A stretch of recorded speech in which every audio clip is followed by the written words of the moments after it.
Kiera Phyo, and I am delighted to be here with these two fine ladies. I have been working with Tear Fund for just over a decade, heading up their youth and young adult engagement. I'm about to go on and work with some young leaders with Lambeth Palace in helping set up the Reconciliation Initiative over there. And I am delighted to introduce you to Emma and Ruth. So Emma has come all the way over from Jerusalem to be with us today, so I think we should give her a special, She formerly was living in the US, in the DC, but is currently in Jerusalem, trying not to overload on hummus. Emma is the leading writer and editor on religion and politics at The Atlantic. She has been critical in creating a project that is all about young people choosing their religion. So do go and look at that on The Atlantic. It's a really big piece of work. It's amazing. So it's fantastic to have you with us, Emma. Welcome. Thank you. Emma Green. And Ruth Awogbade is here, and she is founder and editor-in-chief of Magnify. Magnify, I even have one with me. It's a beautiful magazine. And it's focused around faith, fashion, and feminism. And the Huffington Post describes it as the Christian women's magazine breaking every stereotype, which is pretty good. And Ruth is involved in all sorts of media projects with a focus on aspirational women, urban women under 40. She studied at Durham and has worked for L'Oreal, Burberry, featured in the Huffington Post, Marie Claire and the Mail on Sunday, and also, which she came from today, is part of the board of the Evangelical Alliance, as well as a Manchester United supporter, which, if you've got any cheers there. So welcome to both of these brilliant women and thinkers and commentators on millennials. But just as a little tease, before we start, especially if you've no idea what a millennial is, you're like, how's it different to Gen Z or Gen X? And millennials, digital natives, are they hyper-connected? What does a rich digital landscape mean? I mean, you guys would all know that. But we've got a little teaser for you, so just watch this clip. So Emma, Ruth, would you like to share to us what, reflections on that? Give us some characteristics about millennials. I think it's interesting that given the rise of social media, millennials are very good at creating a narrative of their lives which they share with other people, whether that's real or imagined. I find fascinating. So yeah, I think that was the main thing that I picked up from that video, but definitely see it through millennial culture as well. It was uncanny just how much that is like me and all of my friends. Yeah, I play the ukulele just prodigiously. Yeah, the video is funny, right? We're all laughing because we get that it's supposed to be a joke, and we understand that it's supposed to be funny because it is stereotyped. It's very consumerist. We see these images all the time in advertisements. We see them in haphazard communication strategies, and certainly we see them even in media brands that claim to be journalistic, sort of refracting back these stereotypes to millennials. And my big takeaway from watching this is that millennials, though fun to caricature, in fact, are nothing like what we just saw on the screen. And so that's great because we can just start out having all of the stereotypes sort of thrown out the window. And I often think when we're talking about big generational cohorts, it's less of a painting by numbers and more of a bit of an abstract. We appreciate that we're talking generally, and so hopefully this will leave a picture and an image rather than a scientific chart, perhaps, about what millennials might be. And so some characteristics have been tolerant, narcissistic, consumerist. I always love thinking about Lily Allen's words, which I always find a little bit prophetic, which is, I am a weapon of massive consumption, and it's not my fault, it's how I'm programmed to function. But could you talk to us about thinking about some of those generalizations or any trends that we might be hearing? What defines this cohort of people? What makes them distinct to those that are maybe younger than them or have gone before them?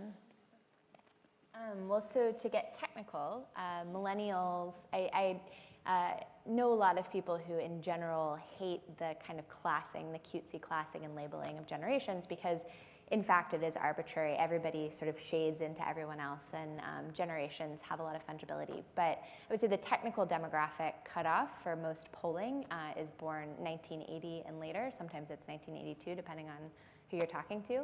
And with that comes, in the West at least, a certain set of cultural references the ability to identify things that were on TV at a certain period, certainly the coming of the internet, digital natives, or people who at a very young age were working with the internet.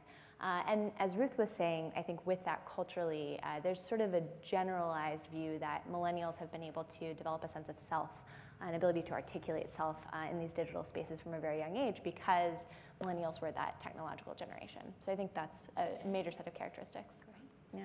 I think what I find interesting, how you were saying they're egotistical and a generation of narcissists, is actually a desire to live a life of significance, which I think can often be confused with being self-consumed. And I guess a previous generation would have been very diligent and faithful, perhaps go to the same job every day for 40 years, whereas this generation is particularly passionate, I think, to live lives that are out of the ordinary and making a difference in their sphere of influence, which I think can be confused with kind of being self-centered.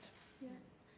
Do you think in terms of thinking about the digital native element or how socially connected we are, there's also been this rise in anxiety or big discussions around mental health and like lots of pointers that go to the amount that young people are seeing on their phone from all sorts of conflicts to terror to fear to living through a time of recession that is kind of given rise perhaps, or maybe at least a voice to some of this. Do you see that that's connected, or how might that be connected when we're thinking about media or digital consumption?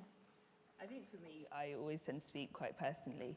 So Instagram, when you go onto the Explore page and you might be having a great day, feel your career is going wonderfully, and you suddenly go onto the Explore page and you see absolutely everything under the sun. So someone has got a new promotion, someone has started a new business, and that's kind of overload of an involvement in other people's lives, I don't think is particularly healthy. And the way that you can just kind of scroll and scroll and scroll, it is very, very addictive. So I'm not surprised that it has given risen to so many kind of unhealthy issues within millennials.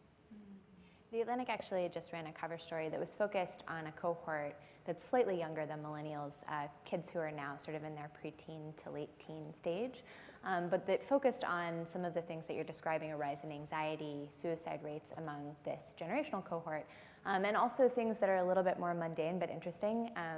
Teens who are having less sex than their parents did at the same age, taking fewer drugs, things that perhaps we would see as positive developments, but that this author, Jean Twenge, links to the rise in iPhone use. So instead of going out and making friends and perhaps getting into trouble, you're sitting in your room scrolling through your iPhone on your bed, maybe getting bullied, maybe feeling isolated. So I think all of this is an important context to keep in mind, not just with that younger group, but also with millennials. I'm glad that you said that, because I was interested in almost the unneatness, that in some way tolerance or liberalism is quite strong, but then also almost a moderate or conservative kind of behaviour, like you were just mentioning, that it seems like actually the spectrum is not so neat. Yeah, I would say the through line I draw there is a really significant paradigm shift that starts pretty much with millennials and very much affects people who are one generational set lower, about relationships. What is relational existence like among people who largely or predominantly conduct those interactions online?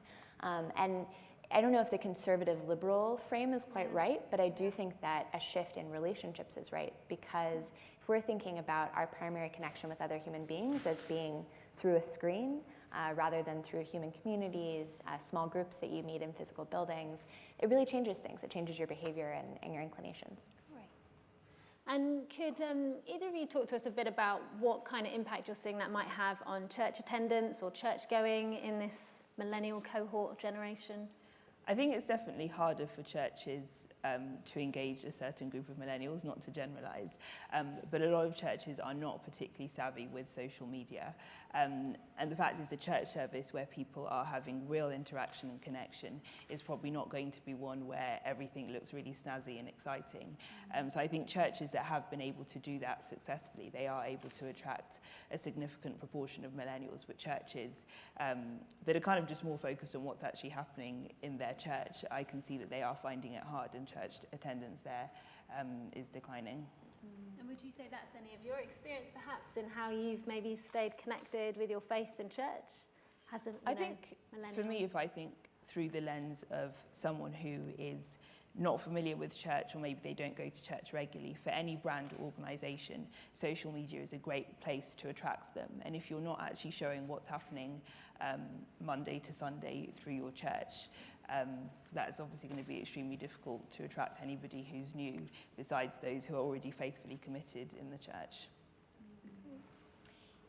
So one of these statistics that I write about and think about a lot, specifically focused in the American context, but I think this would extend to the UK and more broadly to sort of Western Europe, Australia. In America, the current generation of millennials, that's sort of post-1980, has greater levels of religious disaffiliation than any generation that's come before them that we've been able to measure. And thinking about this, I think comes to the questions that you're asking, Ruth, which is, as a religious institution, you're looking out on this flock of young people, desperate to bring them in, trying to engage them, and wondering how to solve the mystery. I think there are a couple of things about that that are really fascinating. The first is this question of how millennials gather and get together. I think that's changing a lot. It might not be through the typical kinds of institutions that have long characterized the religious landscape, as maybe be more informal, maybe through these online forums. But I think the second thing about that is that there are a lot of sort of cross currents happening in that group. I don't think it's just the godless youth who have gone off to live their hedonistic, narcissistic lives online. What we found in our project on choosing my religion is that, in fact, a lot of millennials are seekers, and a lot of them seek through even traditional channels that we assume to be dead or that are talked about as being dead. So young people who choose religious orthodoxy as something that they find to be really powerful, but within their own distinctive language. So those are the two things I'd say is sort of a change in how we think about institutions, but also cross currents in what's happening in the generation. And I'm wondering if, with that insight, there's anything that you would, I guess, suggest or advise, like thinking through how we're communicating, or from a church and media background, if people aren't engaging in a maybe more traditional or kind of set way, it's maybe a bit more fluid. What do we do with that? What's the role in media or church into that? Yeah. Well, so I am not a great person to ask for sort of church advice. But as a reporter, I just sort of watch things. I'm not very good about crafting the strategies, so I'm sorry that I'm useless to all of you in terms of the concretes. But I did have a really interesting conversation a few years ago with a woman in America whose name is Rachel Held Evans, who's something of a provocateur. People have different opinions about her on the religion internet. But she wrote this book about her own search for a religious community. She's sort of at the upper threshold of the millennial generation. One of my big takeaways from reading her book was how much she focused on the really core parts of Christian doctrine, and how the spaces that spoke to her were not the ones, as you said, that are sort of tight jeans on the pastor and the smoke machines going and the fireworks and the big prediction element, but was really sort of just talking about the basics. And that's what she was yearning for, and that's what she ultimately found lacking and so hard to identify. I tend to think that while millennials are really diverse, all of this consternation about trying to meet their needs and have a very snazzy display to catch their limited attention is not necessarily the case. And that relates to what you were saying about relationship, and how people are trying to form relationships, and also, I guess, a bit of a tag word that's gone with the generation is about authenticity. So if actually young adults are seeking authenticity, then there's all sorts of ways that might look or be. I think for me, I would say authenticity, truth, and personal stories. So I think often we don't. I remember when I was growing up in church, we'd always have testimonies on Sunday and hearing from real people. And we've kind of lost that because churches and services are very quick now. But I think one thing as a church we underestimate is the power of telling personal stories. And Magnify, that's what has been part of its appeal, is people being able to relate to another person, whether it's through their work field or their life stage, and hearing their testimony of how their Christian faith impacts their day-to-day life. Nice. And maybe for the skeptics in the room, if there are any, maybe, with the kind of, I guess, general characteristics or traits or trends that we're seeing in millennials, is that long-lasting? Is it meaningful? Does every generation really say, well, we did that, we just did it slightly differently, and actually there's nothing new really here, and when you hit a certain age and have got a mortgage and a few kids and a few life responsibilities, it all balances out anyways. Like, is this a sustaining kind of long-term cohort, or do we all does it kind of disperse out? So certainly I think the responsible answer is to say we have to wait and see, because it is true that basically for every generation, again, that we are able to measure through polling and surveys, which is only a limited period of time, there's that dip when you're sort of in that, sort of early period of life, particularly as the 20s have stretched out into this extended adolescence or this sort of early lifetime period. People are, off finding themselves, and when they have a kid and they need to educate the kid somewhere in a religious tradition, or when they're trying to get married, or when someone in their family dies. I think these are those sort of tough life moments that often help people to recognize that they're searching for something, or that they need some form of structure in their life that they can't just sort of come to on their own. So certainly there could be a big return. I tend to think that in United States, UK, sort of Western Europe, Western world, these effects that we're seeing around widespread disaffiliation are not necessarily going to go away. But the caveat to that is that I do think the way we think about spiritual gathering and spiritual community needs to change. So I don't know that the way that we count people's religiosity, as in people physically showing up to a church building with a steeple on a Sunday, is accurate to capture the wide range of religious and spiritual engagement, and particularly in sort of communal networks that people do engage with. So it could be that what we're going to see for millennials is a reinvention of religious life rather than a wholesale sort of disappearance. Nice. Thanks. I think I would say that social media has fundamentally changed our generation in comparison to previous generations, and also the idea of how we have conversation and how we express truth or discuss other people's truths. I think that is something that, because of social media, where everyone is able to amplify their voice to anyone across the world and get into debates and arguments, I think fundamentally that is a shift from previous generations, and I'm not sure that that will be going away anytime soon. And when you say express truth, what kind of thing do you mean there? I feel like I don't have any historical evidence, but when I talk to my parents or other adult, I am an adult, but you know what I mean. That was the most millennial thing you've said today. Yeah. At 29, I'm not yet an adult. People kind of, it seemed that they accepted more kind of set views of certain things. So whether it was marriage or, kind of other things, there were more kind of established truths that were more widely subscribed, whereas this generation, it feels that whatever personal truth you want to have, that's completely fine and that's up to you. Whereas I don't think before people were expressing so openly, I have, me as a person, my own individual truth that's completely separate to anybody else's in the world. And that idea of what's my truth is mine and what's yours is yours, I think fundamentally has caused a shift. Yeah, so our lack of a meta-narrative and our importance on story and personal story. Nice. Before we let these fine folk, grill you with questions, I just had a specific question for both of you that I'd love to inquire about, which was, Emma, just thinking about, I guess you're coming obviously with loads of experience from the States. I also wasn't thinking about this, but I'm wondering if there's any differences. I don't know if you'd have reflected much on a UK audience, so that might not be relevant, but between the US and the UK. Millennial generation have been characterized by wanting to make a difference in this world, like wanting to be an entrepreneur or a business owner or a startup is like one of the most popular career choices in a young generation. And so with this kind of drive to want to make a difference or be something in this world, I'm wondering about their political engagement at the moment, maybe even in the States, especially in relation to Trump's presidency. Talk to us about politics, world changing, what it's like right now, millennials in the US. I flew hundreds of miles to get away from President Trump and American politics, and now you're bringing me right back in. That's fine. I'm happy to engage. So I'll take the second question first. I think the political moment that America is going through right now is extraordinary, and I'm not just saying that with the short-term memory and experience horizon of someone who is, myself, a millennial.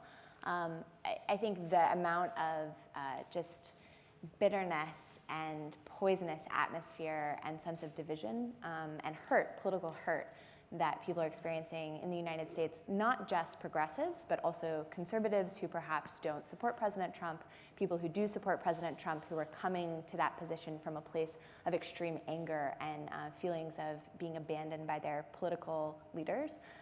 All of that has created a swirl in the United States of just a toxic environment. I think it will be interesting and impossible for me to say how this generation, the millennial generation, will come of age under President Trump and the aftermath, because I do think it's going to remake the way that we see political activism. It's going to remake the way that we see civic engagement. It's going to remake political attitudes, party identification. So all of that is sort of to come. But the only thing I can mark is that I do think this is a sort of crucible moment in America, and I do think millennials are those who are going to sort of suffer the longest term consequences of that, or at least feel the longest term consequences. In terms of the US and the UK, it's a really interesting question, because my perception is that the United Kingdom in general has a somewhat more secular quality to it, has sort of higher levels of religious disaffiliation, and in general in the culture doesn't have as much of a pervasive sense of a religious majority, where in the United States, even though there are big secular pockets, I do think it's true that there's still sort of a religious majority culture. So in terms of young people's experiences, I'm not quite sure how that would affect, just because I've done less reporting here, so I can't speak to what it's like to be a young person in the UK. But I do think that in the US, one thing that is distinctive is that young people still yet are exposed to these kinds of cultures in most places, and it's something that they have to think about and engage with and can potentially be drawn towards or drawn away from.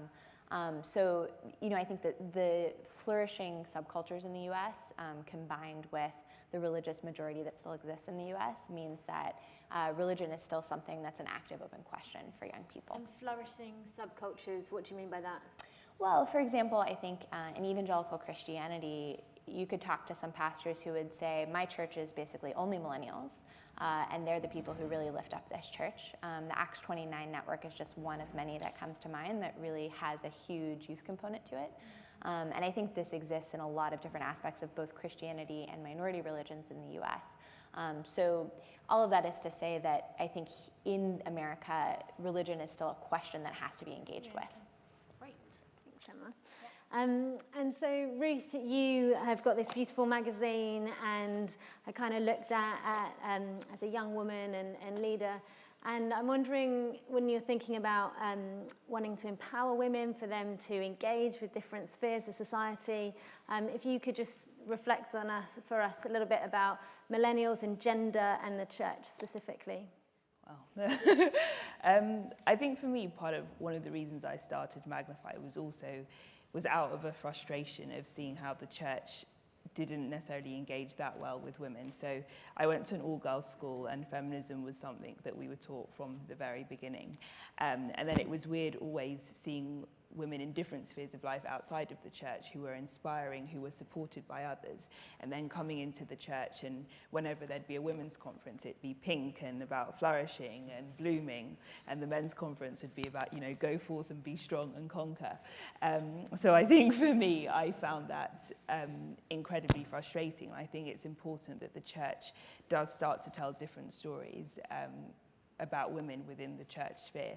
So as well, when I was growing up, often you'd only see women in the light of if they were married to the vicar or to the pastor, placing the significance of women based on who they're married to. Whereas in today's world, feminism is such a big thing for our generation, and women being equal regardless of whether they're married or not married, or the breadwinner or a stay-at-home mum.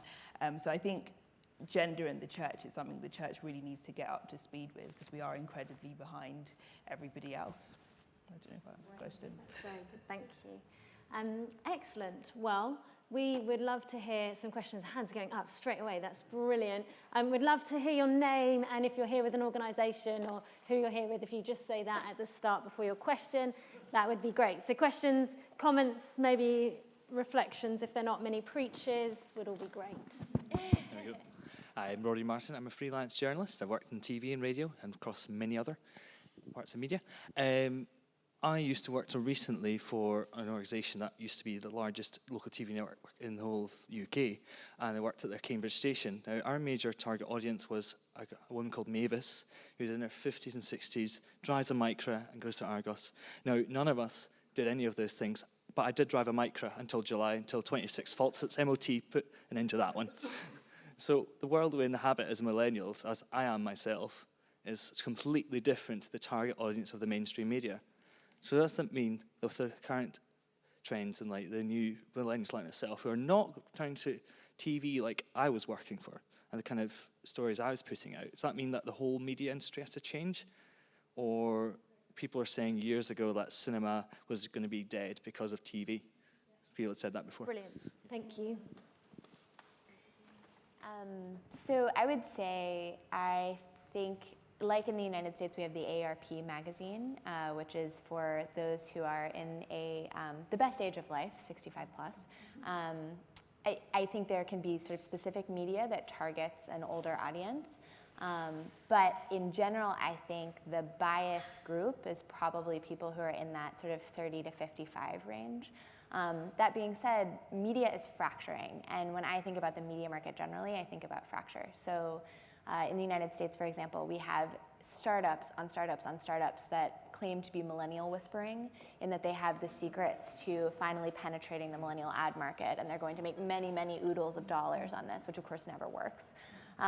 So there is, I think, a desire to create media that's specifically targeted at young people. I think more broadly in the future, what we're going to see in terms of the target audience change is a real difference in consumption. I actually wrote down a stat before coming up that I think about a lot. There's a big decline in print, which everybody knows print is dead. I work for a print magazine, so there you go.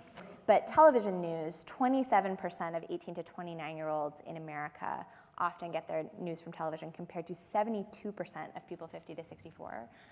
This is just one of many, many changes that's coming for media ad markets and consumption markets, and I think it's going to be huge, even more so than it's been in the past 10 years or so, as the media across the West has been sort of disrupted. What do you make, if you've seen him talk about it, the Simon Sinek stuff about the entitlement generation, the fact that millennials kind of do a job and then they don't really like it and it doesn't give them what they want, so then they move on to something else? I mean, we kind of talked about it a little bit in the last session, but that sense of, I deserve this, so I should get it. I think it's what I was saying before, partly related to the desire to not be ordinary. So I mean, I was talking to a group of women younger than me, and they were saying, if their boss at work asks them to do something that they don't really like, then they tell them that they don't really like to do it.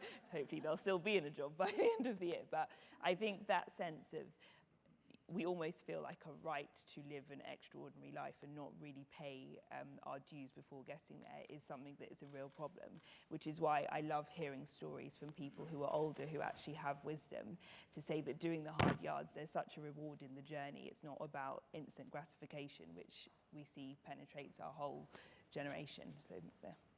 Hi, I'm Tim. I work at the BBC.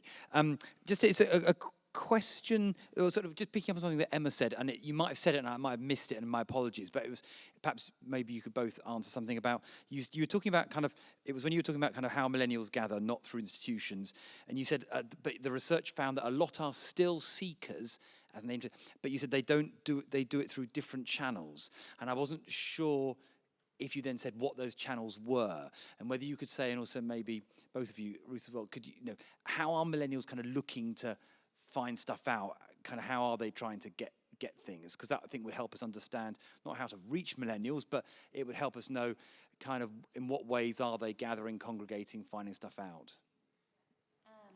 If you said it already, I apologize. I just missed it. No, and I think actually this question, there's so many castles of information beyond this that we could talk about it forever.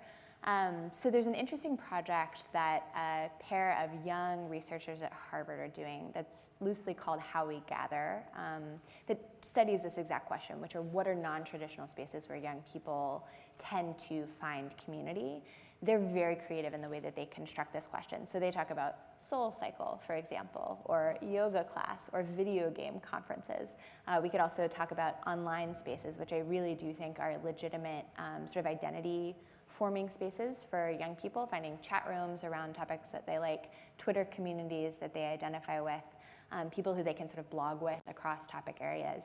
I think the big question for me is whether this shift in identification around either an affinity, so something you like to do as a hobby, or physical activity like hiking or running, or maybe even ideology, you love talking politics or talking about an issue, is going to structurally be similar to or take the place of the types of formations that you see in religious communities, which bring together diverse people who are either brought together by a creed, tradition, practice, background, whatever, and also whether a lack of coming together in physical rooms with human bodies, absent phones, will be something that gets replicated in other places and spaces. And I'm not sure about that.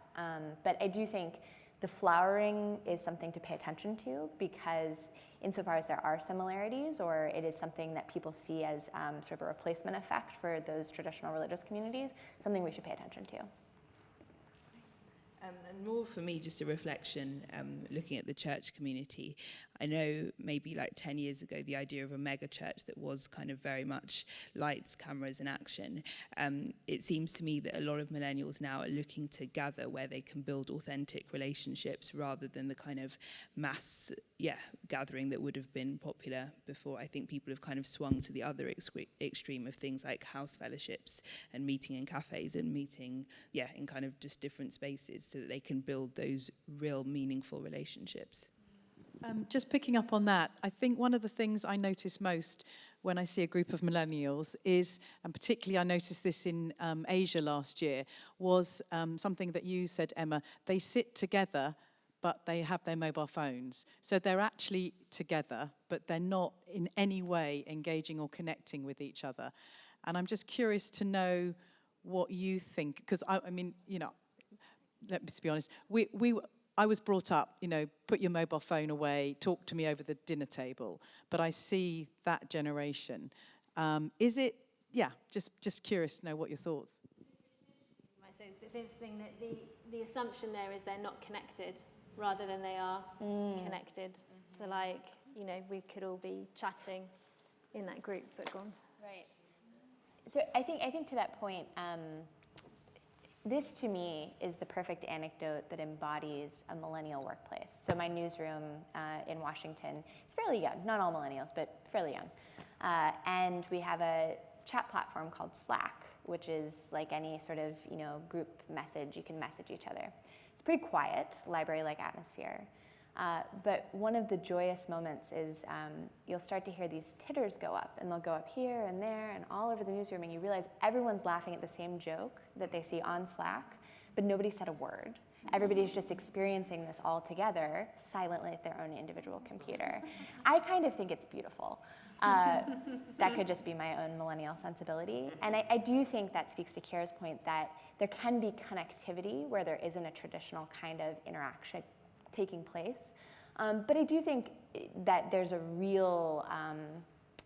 real to your question, which is this sense that our traditional forms of conversation, person-to-person engagement, are dying or being damaged by smartphones.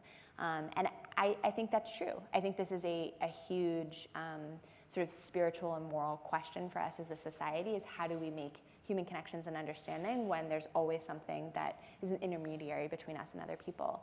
And I don't have an answer for you, because I think that is just a huge, huge question. Yeah, and we live things through the screen rather than in the real moment, even not all live. Great. Hi, I'm Rahima from Tier Fund. If at the heart of all these millennial behaviours that we've been talking about is a search for truth and authenticity, to what extent should religious organisations be mimicking that in a bid to get them in? Or should they be finding new ways to capture their own truth and authenticity? If so, what are they? Sorry, that was lots of questions. Did you get that? can you tell me the question just again? So should churches, should other organisations be doing Instagram stories, and should they be wearing tight jeans in a bid to get millennials in, or should they be sacking all that off and thinking, actually, if they're searching for truth and authenticity, there must be another way of connecting with that? Ruth, do you want to go for it? So I can speak from my experience as an editor of a magazine that people sometimes mistake as a fashion magazine, in that I've never consciously said this is going to be Christian Vogue or we're trying to be cool. It is just a reflection of my personality, which is why I founded it. So I think what millennials see, it's not about whether you wear tight jeans or you don't, but is that authentic to who you are as a person? So if you're someone that, that isn't authentic to you and you're suddenly trying to do that, millennials see right through that. That isn't authentic. That is try hard, and I don't think millennials actually like gimmicks. So I think it's important that if those channels, whether it's Instagram, if that is the kind of person that you are, you like sharing your life, or as a church leader, that's what you do. I don't think there's any problem with that, but I think millennials will see through if it's an attempt to kind of grab their attention. And if for you there are other ways that you can engage people and you're able to find that audience, I think churches should stick to that rather than kind of making a dashing attempt to engage with millennials. So if I think of a church like Hillsong, which I'm very fond of, I was there for 5 years, a lot of people in the church are extremely creative. So the way that they would kind of express themselves at church is through dance, is through art. That is natural to the people at the church. So in a way that's extremely authentic. Whereas if you're a church that isn't the kind of congregation that you have, trying to suddenly do that to appeal to millennials, I don't think is a very effective strategy, for want of a better word. Generation that I think within a month have received more marketing than their grandparents did in their whole lifetime. So the astuteness of being marketed to is on the money. So just don't try. Just to add to that for a second, I was struck by the framing of the question and then your sort of addition there. There's the assumption embedded in the question that there's sort of a consumer relationship between religious institutions and people who might be interested in them. And that's really interesting because millennials are super consumerist. I mean, we're advertised to all the time, we're perfectly packaged, we're sort of taught this idiom of self-presentation that largely engages the assumption that we're sort of products to be sold or that we are consumers to be sold to. And one thing that I'm interested in my writing is ways in which religious bodies actually buck those frameworks or idioms, or they exist outside of a consumerist space. And none of this is to like sort of criticize the question or anything. I think it's just this interesting interplay of how much that framework of how human engagement is supposed to happen embraces these ways of thinking without us maybe even noticing it. Great. Yeah. Hi, James Poulter, work for Lego, produce a podcast from the Media Net. You've got to plug it. How much do you guys think that, because a lot of the research you showed, even that video at the start, portrays that kind of millennial stereotype. And it's trying to kind of strike at a number of behaviors, but what it also does is strikes very much at a kind of demographic of people as well. And so I think a lot of the research and a lot of the presentations, when you kind of go and read the articles or you read the research, they're also speaking to a certain selection of millennials in order to develop that research. You don't often see kind of the traditional kind of profiling types of the CD communities, kind of lower income brackets, or actually also the very high society income brackets ever represented. It's kind of the upper middle class, predominantly white or kind of ethnographically collective shown in order to kind of hit a number of kind of biases there shown. And so how accurate do you actually think the portrayal that we have of millennials is?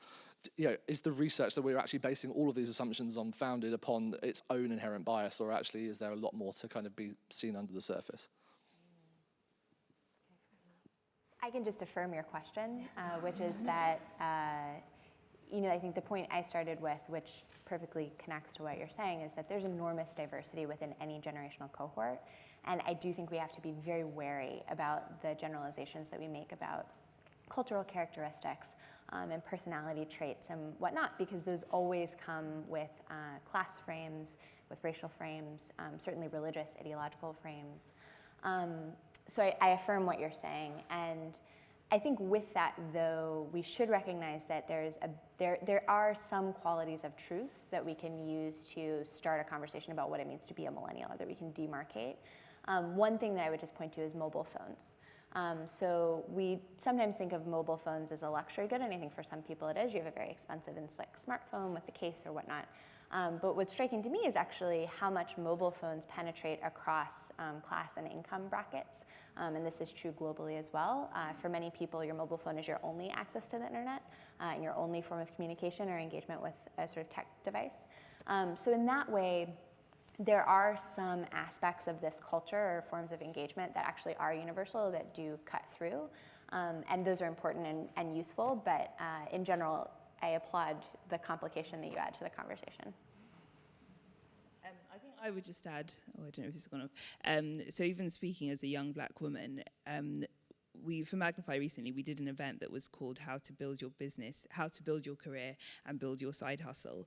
And we usually have a very diverse audience, but at this particular event, it was 97% women from ethnic minority backgrounds, which I found fascinating because as a child of an immigrant, when from when you're born, your parents are constantly like, you're not the same as everyone else, you don't have the same opportunities, you have to work 10 times as harder, make sure you have 10 fallback plans. So the sense of kind of, your view of life is quite different. So I'm just, kind of affirming your question, that I think it's important to not generalize, because even kind of cultural things can make a huge difference on the way that you see the world and your perspective of life and different factors. Hi, I'm Chris Norris. I'm an entrepreneur working in publishing and various other media. My question is, we've touched a bit on this. The way that marketing works, I suppose, is it kind of does bracket people in different generations. And I'm just wondering, we are a society of lots of people of different ages.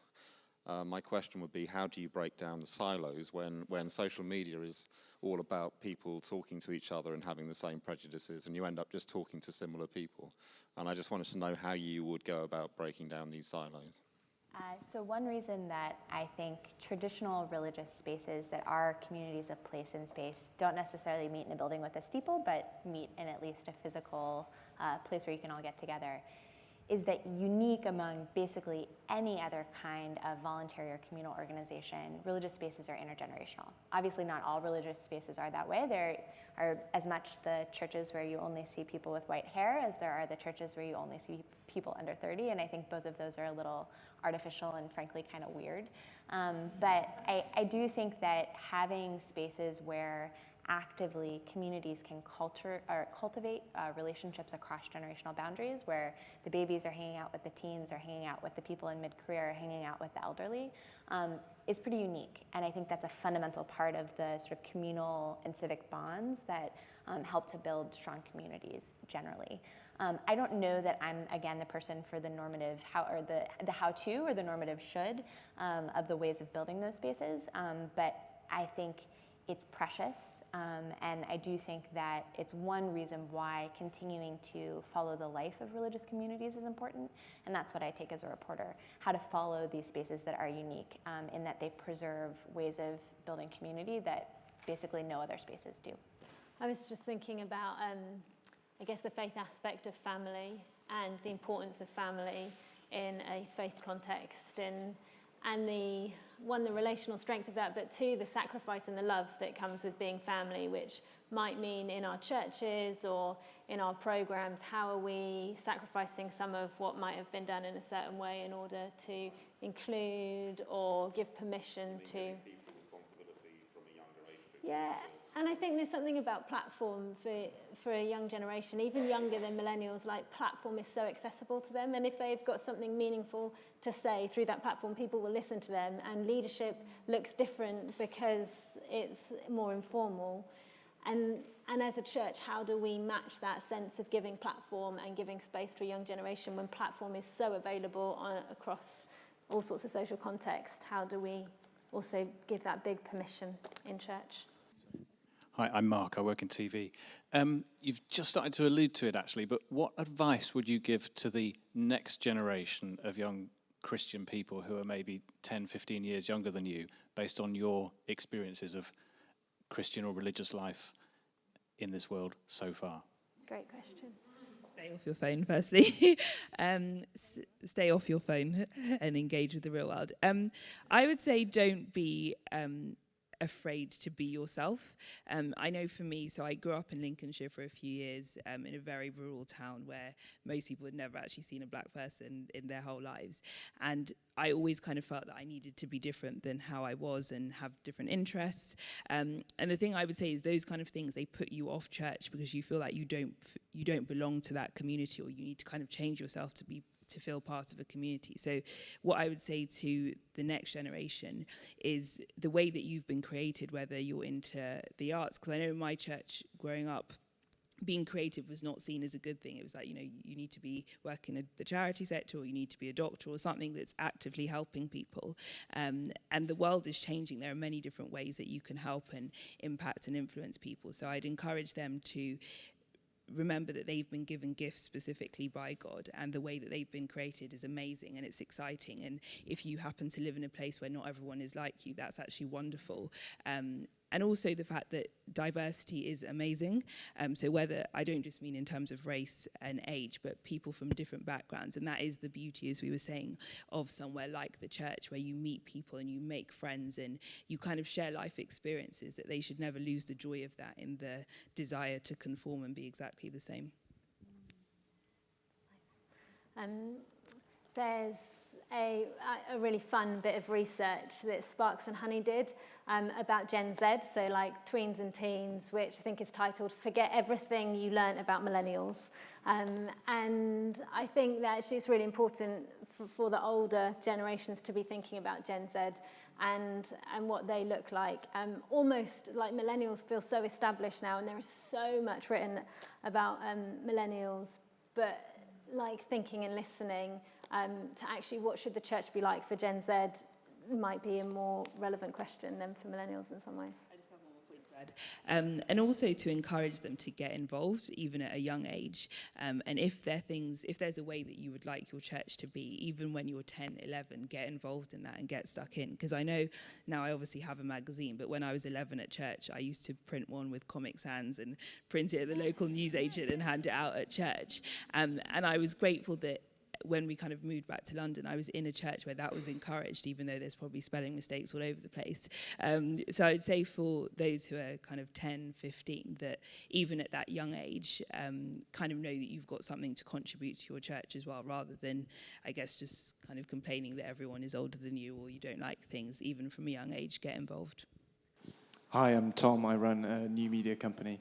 And you've been talking about consumerism, and I think in a world of content where shallow content is promoted up to the top, and I mean, Ruth, you're the perfect example of someone who's creating content that challenges people to think deeply. How do you achieve getting the deep contemplation content to the same level as, for instance, a video of a cat? Great question. Go for it. Come on, Ruth. I think for me it's something that we've really struggled with. So when I was at L'Oreal, I worked in marketing, and I just used to find it so superficial. And then with Magnify, we kind of swung to the other extreme of talking about your existence and the really deep questions all the time. And I've realized that that's not always the best entry point. So it's about balancing the two, recognizing that people I would even say, like, if you look at the cover, we don't go in with words on the front that are about kind of death and eternity and where are you off to, because I'm not sure many people would pick it up. But I think it's recognizing that marketing is an important thing, but it's important that you have substance behind that. But you're not going to get that wide an audience if your first entry point is extremely deep. I'm probably unique here. I run a Christian dating site. So I'm really interested in millennials. I know they use apps, but I'd love some thoughts on their ability and their interest in forming relationships and what you can tell me about that. This is a great question. I don't know if I have anything brilliant. So I've written about. Yeah, you wrote a whole thing about it. Okay. I've written about this, and I think online dating culture is absolutely hilarious, and it's just sort of this whole separate world. We were talking a lot during this conversation about the ways in which online communities can be real, even though they appear to be isolating. In fact, they can create connections in ways that you don't even expect. And I think within a religious context, this can be very true of online dating formation. So to mix it up a little bit, one thing that's really interesting about Jews, and particularly Orthodox Jews, is that there is a lot of pull to date other Jews. So to find people who adhere to your certain sets of tradition and practices, I think Christians would probably identify with this as well. And the spaces that are created online for those people to find each other, in fact, create matches that could never have existed before, because people are able to fly across the country and meet people who are part of this sort of small group. We ran a story about people who are in sort of the world's tiniest religions, who are able to find people because of the internet and dating on the internet to find their matches. So I think within a religious context, online dating can actually be kind of magical and an affirmation of the way that the digital world creates community. But I do think with it, it comes with all of these foibles. So it is I'm sure you know better than we do. It's the sort of the young people. I think dating is hard for everyone. I don't know. Do you have anything brilliant to say? I'm not a good person for dating advice. I'm so sorry.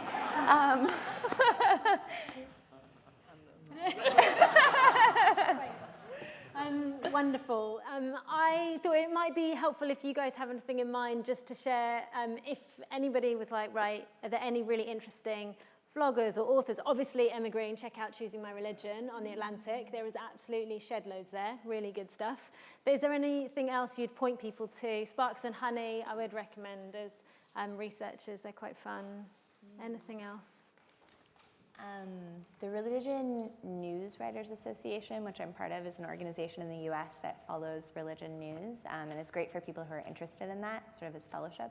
And they publish the Religion News Service website, which I find to be the best sort of site for day-to-day religion coverage. So I give them a shout out because they are a great source for me, and I